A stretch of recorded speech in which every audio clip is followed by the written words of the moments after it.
अगर मैं आपसे कहूं कि इंडियन आर्मी में एक ऐसा सोल्जर है जो 1968 से आज तक ड्यूटी पर है, तो आप क्या सोचेंगे?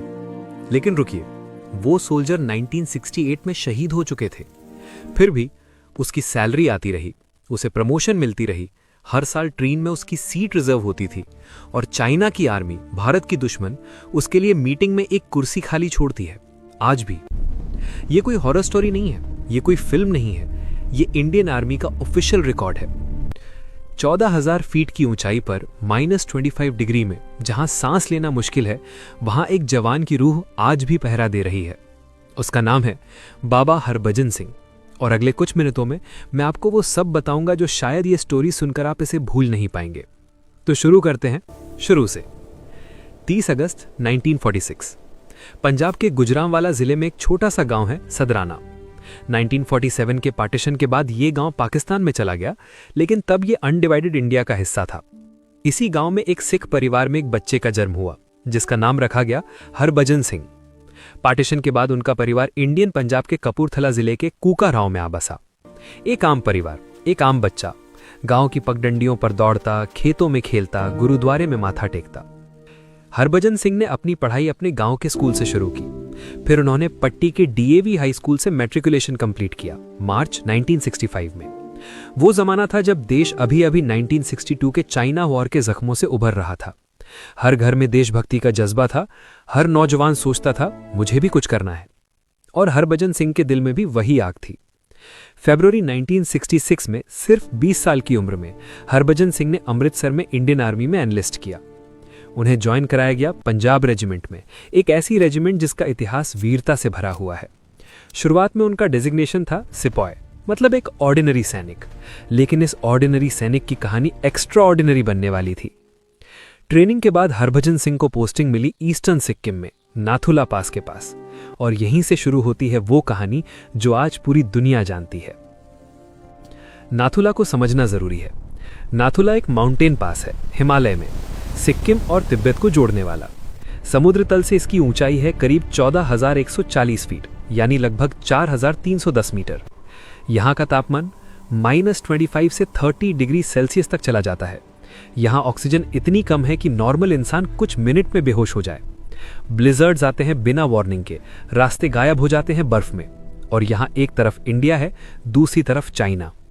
1962 के इंडिया चाइना वॉर के बाद यह बॉर्डर हमेशा टेंस रही।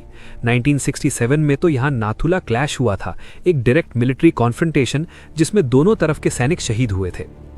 ऐसी जगह पर तैनाती, ऐसी जिम्मेदारी, और इस जिम्मेदारी को निभाने के लिए तैनात था सिपॉय हरभजन सिंह। साथी जवान उन्हें प्यार से भजन बुलाते थे। वो बेहद रिलीजियस थे, गुरबानी पढ़ते, सिमरन करते, इसलिए उनके साथियों ने बाबा कहने लगे थे। बाबा, ये नाम उन्हें तब मिला जब वो जिंदा थे, लेकिन ये नाम उनके शहीद होने के बाद पूरी दुनिया में गूंजेगा ये किसी को नहीं पता था। 4 अक्टूबर 1968 हरभजन सिंह को उस दिन एक जिम्मेदारी दी गई थी, मल कॉलम को एस्कॉर्ट करना, मतलब खच्चरों के काफिले के साथ जाना जो आर्मी के लिए जरूरी सामान और एम्यूनेशन ले जा रहा था। रास्ता था टुकुला से डोंगचुईला तक। पहाड़ी रास्ते, संकरी पगडंडियां और नीचे बह रही थी एक तेज धारा, बर्फीला ठंडा पानी। उस दिन कुछ ऐसा हुआ जो किसी ने नहीं सोचा था। हरभजन सिंह का पैर फिसला और वो गिर गए उस तेज बहती नदी में। वो बर्फीला पानी जो हड्डियों को जमा दे, उसमें सिपॉय हरभजन सिंह शहीद हो गए। साथियों ने ढूंढा, चिल्लाए, लेकिन उस रात वो नहीं मिले। आर्मी ने तुरंत सर्च पार्टी लगाई, पूरे इलाके की छानबीन हुई, लेकिन हरभजन सिंह का कोई पता नहीं था। 3 दिन बीत गए, 3 दिन की तलाश, 3 दिन की उम्मीद और 3 दिन की बेचैनी। और फिर हुआ वो जिसे आज तक कोई एक्सप्लेन नहीं कर पाया। हरभजन सिंह के एक साथी सैनिक प्रीतम सिंह को एक रात सपना आया। सपने में हरभजन सिंह आए, उन्होंने बताया मैं कहां हूं, उन्होंने एग्जैक्ट लोकेशन बताई। प्रीतम सिंह अगले दिन उठे, उन्होंने अपना सपना साथियों को बताया। सर्च पार्टी उस लोकेशन पर गई और वहां हरभजन सिंह का शव मिला। उनकी राइफल भी उसी जगह थी जैसा सपने में बताया गया था। यह इत्तेफाक था या कुछ और? आर्मी के जवानों के लिए सवाल का जवाब क्लियर था। हरभजन सिंह के पार्थिव शरीर का फुल मिलिट्री ऑनर्स के साथ क्रिमेशन हुआ। उनकी अस्थियां उत्तराखंड में गंगा में प्रवाहित की गई। लेकिन यह कहानी का अंत नहीं था, ये तो शुरुआत थी। बाबा के शहीद होने के कुछ दिन बाद जवानों ने महसूस करना शुरू किया कुछ अजीब। हरभजन सिंह के शूज, जो शूज उनके श्राइन में रखे थे सुबह साफ होते और अगली सुबह मिट्टी लगी होती, जैसे रात को उन्हें कोई पहन कर गया हो पेट्रोल पर। उनकी बेडशीट सुबह तय करके रखी जाती और कभी कभी वो क्रम्पल्ड मिलती, जैसे कोई सोया हो। जवानों के सपने, एक के बाद एक जवानों ने रिपोर्ट किया हरभजन सिंह उनके सपने में आए। उन्होंने खतरे की चेतावनी दी, एनिमी के प्लान्स बताए, और जो जवान ड्यूटी के दौरान सो जाते थे कुछ ने तो थप्पड़ महसूस किया, तेज थप्पड़, जागने पर आसपास कोई नहीं। जवान खुद कहते हैं बाबा जी ने जगाया। यहां एक बात और है जो शायद सबसे हैरान करने वाली है। People's Liberation Army of China, वही चाइना जो इंडिया का दुश्मन माना जाता है, उन्होंने भी बाबा हरभजन सिंह का लोहा माना। चाइनीज सोल्जर्स ने रिपोर्ट किया रात को बॉर्डर पर एक इंडियन आर्मी यूनिफॉर्म में एक फिगर दिखता है, अकेला, पेट्रोल करता हुआ। और इंडिया चाइना के बीच होने वाली फ्लैग मीटिंग्स जो नाथुला पर होती हैं, उनमें चाइनीज आर्मी एक कुर्सी खाली रखती है बाबा हरभजन सिंह के लिए। ये ऑफिशियली डॉक्यूमेंटेड है, ये किसी ने बनाई हुई बात नहीं है।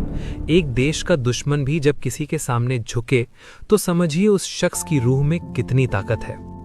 इंडियन आर्मी के एक हवलदार जसबीर सिंह ने कहा, चाइनीज सोल्जर्स खुद हमसे बाबा के बारे में पूछते हैं, वो उनसे डरते भी हैं और रिस्पेक्ट भी करते हैं। ये जानकर आप हैरान हो जाएंगे, इंडियन आर्मी ने बाबा हरभजन सिंह को ऑफिशियली ट्रीट करना शुरू किया एक लिविंग सोल्जर की तरह। सैलरी, उनकी शहादत के बाद भी हर महीने सैलरी उनकी फैमिली को जाती रही। ये एक्चुअली एक पेंशन पेमेंट था जो आर्मी नेक्स्ट ऑफ किन को देती है, लेकिन आर्मी ने इसे सिंबॉलिकली बाबा की तरफ से कंटिन्यू रखा। प्रमोशन, समय समय पर उन्हें रैंक में प्रमोशन मिलती रही। वो सिपाही से शुरू हुए और इवेंचुअली ऑनररी कैप्टन के रैंक तक पहुंचे। दिसंबर 2016 में वो ऑफिशियली रिटायर हुए। एनुअल लीव, हर साल 11 सितंबर को उनकी एक स्पेशल जर्नी होती थी। हर साल 11 सितंबर को नाथुला से एक जीप निकलती थी। उस जीप पर एक प्लेकार्ड होता था, बाबा हरभजन सिंह, लाल अक्षरों में। उस जीप में होती थी बाबा की यूनिफॉर्म, उनका पोर्ट्रेट, उनके पर्सनल बिलोंगिंग्स। रास्ते में सिक्किम के गांव से लोग आते थे डोनेशंस देने, प्रणाम करने। ये जीप पहुंचती थी न्यू जलपाईगुड़ी रेलवे स्टेशन तक। वहां से ट्रेन पकड़ी जाती थी लोहित एक्सप्रेस, जालंधर कैंटोनमेंट के लिए। ट्रेन में एक बर्थ रिजर्व होती थी बाबा के नाम पर। वो सीट खाली रहती थी, कोई उसमें नहीं बैठ सकता था। 3 सोल्जर्स साथ जाते थे एस्कॉर्ट के तौर पर। और उनके घर के बाहर कूकागांव, कपूरथला परिवार इंतजार करता था। बाबा के बिलोंगिंग्स घर पहुंचते, 2 महीने रहते, फिर उसी सम्मान के साथ वापस नाथुला। जब बाबा छुट्टी पर होते थे, उस दौरान नाथुला पर एक्स्ट्रा अलर्ट रहता था। जवानों को लगता था बाबा नहीं है तो हमें ज्यादा सावधान रहना होगा। ये सिर्फ एक रिचुअल नहीं था, ये एक पूरी आर्मी का फेथ था, एक पूरे बॉर्डर का विश्वास। 1968 में जब हरभजन सिंह शहीद हुए तो उनके साथियों ने उस जगह पर एक छोटा सा श्राइन बनाया जहां उनका शव मिला था। ओल्ड बाबा मंदिर, ये आज भी है। ये वो ओरिजिनल स्थान है जहां पहले से बाबा का बंकर था। 1982 में एक न्यू बिगर टेम्पल बनाया गया नाथुला पास के पास NH 717B पर, शेराथैंग और कुपुप के बीच में 13,132 फीट की ऊंचाई पर। बाबा मंदिर के 3 कमरे हैं। पहला बाबा का ऑफिस, दूसरा स्टोर रूम, तीसरा उनका लिविंग रूम। उनकी सारी चीजें साफ सुथरी रखी हैं, जैसे कोई अभी भी वहां रहता हो। उनके शूज रोज पॉलिश किए जाते हैं, उनकी यूनिफॉर्म प्रेस की होती है, बिस्तर साफ होता है। और उस श्राइन का पानी जो डिवोटीज वहां छोड़ते हैं, उसे हीलिंग वाटर माना जाता है। लोग बीमार होने पर वो पानी लेकर आते हैं, 1 हफ्ते रखते हैं श्राइन पर और वापस ले जाते हैं। हजारों लोग हर साल यहां आते हैं, सोल्जर्स, सिविलियंस, टूरिस्ट्स, सब। गैंगटॉक से ये मंदिर करीब 52 किलोमीटर दूर है। आज ये सिक्किम के सबसे इंपॉर्टेंट पिलग्रिमेज साइट्स में से एक है। अब आता है वो हिस्सा जो सबसे ज्यादा गहरा है।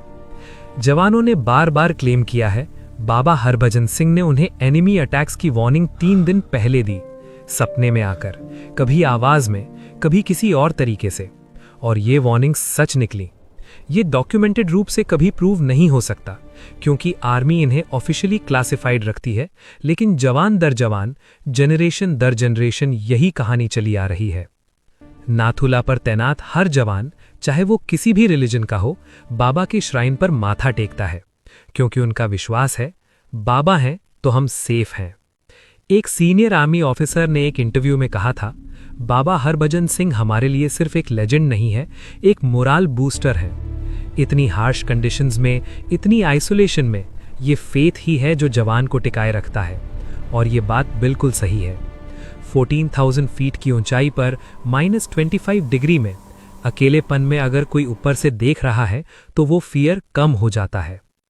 दिसंबर 2016 में बाबा हरभजन सिंह की ऑफिशियल रिटायरमेंट हो गई, फुल मिलिट्री ऑनर्स के साथ। वो ऑफिशियली उस साल 70 साल के होते और आर्मी रूल्स के अकॉर्डिंग उन्हें रिटायर कर दिया गया, ऑनररी कैप्टन के रैंक पर। एनुअल लीव का रिचुअल बंद हुआ। उनकी मां भी उसी साल गुजर गई। पेंशन पेमेंट्स जो फैमिली को जाती थीं वो भी उस अनुसार एडजस्ट हुई, लेकिन एक चीज नहीं बदली, बाबा मंदिर आज भी है। आज भी उनके शूज पॉलिश होते हैं, आज भी हजारों लोग आते हैं, आज भी चाइनीज आर्मी मीटिंग्स में वो चेयर खाली रहती है। और आज भी नाथुला के उस बर्फीले दर्रे पर जवान कहते हैं बाबा देख रहे हैं। बाबा हरभजन सिंह के श्राइन पर एक इंस्क्रिप्शन है, एक प्रेयर। ये सिखिज्म की एक अरदास से इंस्पायर्ड है और इसे पढ़कर लगता है जैसे हरभजन सिंह ने खुद यही मांगा था अपनी पूरी जिंदगी में। हे ईश्वर, मुझे ये वरदान दो कि मैं कभी नेक काम से न डरूं, जब भी युद्ध में जाऊं तो बिना डर के लड़ूं, और जब मेरे जीवन के अंतिम दिन आए तो मैं रणभूमि में लड़ते हुए मरूं। और सच में हरभजन सिंह ने यही पाया। वो ड्यूटी पर थे, वो लड़ रहे थे अपनी तरह से, और वो शायद आज भी लड़ रहे हैं। आज नाथुला पर अगर आप जाएं तो आपको वो बाबा मंदिर मिलेगा, साफ सुथरा, शांत, बर्फ से ढका हुआ। उनकी यूनिफॉर्म वहां है, उनके शूज वहां है, उनकी कुर्सी वहां है, और उस श्राइन पर हर दिन जवान आते हैं, माथा टेकते हैं और आगे बढ़ते हैं अपनी ड्यूटी पर। अगर इस कहानी ने आपको टच किया तो लाइक जरूर करें और कमेंट में लिखें जय हिंद, बाबा को श्रद्धांजलि के रूप में। अगला वीडियो भी ऐसी ही एक रियल स्टोरी पर होगा, तो सब्सक्राइब करें और बेल आइकन दबाएं। मिलते हैं अगली कहानी में। जय हिंद। बाबा हरभजन सिंह अमर रहे।